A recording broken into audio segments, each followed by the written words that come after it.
So Andy, tell us a little bit about your entry in Second Life, when you joined, what prompted you, how soon you found ISTE, that sort of thing.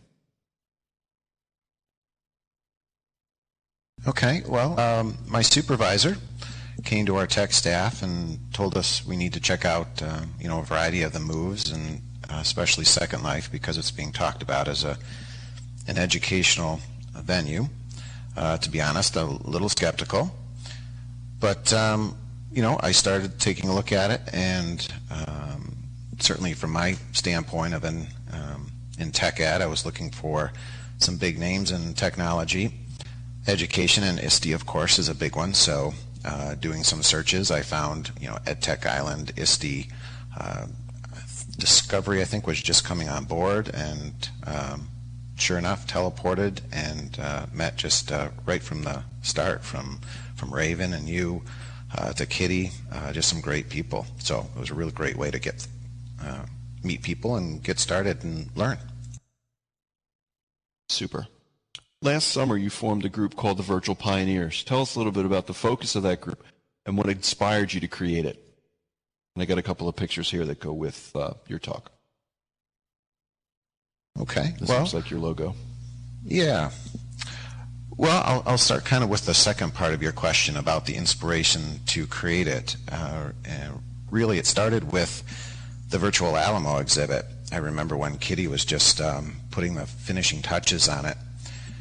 It got me to thinking the whole idea of a pioneer and the pioneer spirit of adventure and, exploration.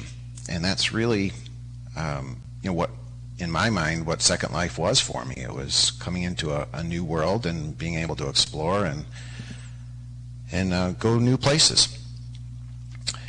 And, with that, so I thought, well, let me take my love of technology and history and combine that with what's going on. And there's just there's such a rich historical potential here, from the Alamo to just all of the historical type builds.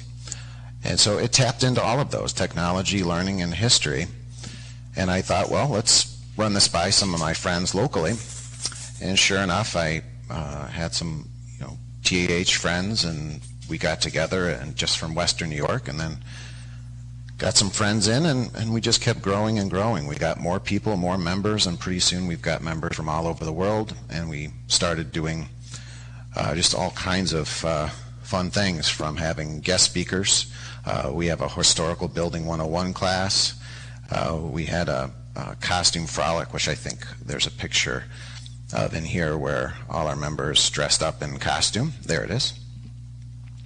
And it was really a lot of fun, because everyone had to make a note card of their costume and explain the historical significance. So it was not only just fun, it was educational as well. So it was just a great time. We had a little dance afterwards and shared costumes, and it was a lot of fun. So I think we'll definitely bring that back come Halloween time next year.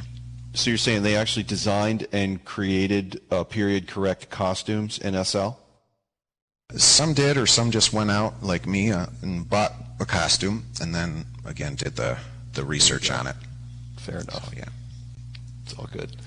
It's often said that serving as an ISTE docent is one of the best ways to meet other educators and build your network. I have a feeling you agree. What experiences have you had specifically meeting new folks here at ISTE as a docent? Oh, without a doubt. Almost every docent shift that I start, and my favorite docent shift is Sunday mornings, which you'd think would be kind of quiet, but often I meet. There's never a dull moment on a shift, and I meet. The great thing is just meeting people from around the world, and they're all pretty much technology, education driven. But it really, to me, illustrates the whole world is flat kind of philosophy. And it's in getting colleagues and getting answers to questions right off the bat. So no other place has enhanced my professional network that Second Life has. No other.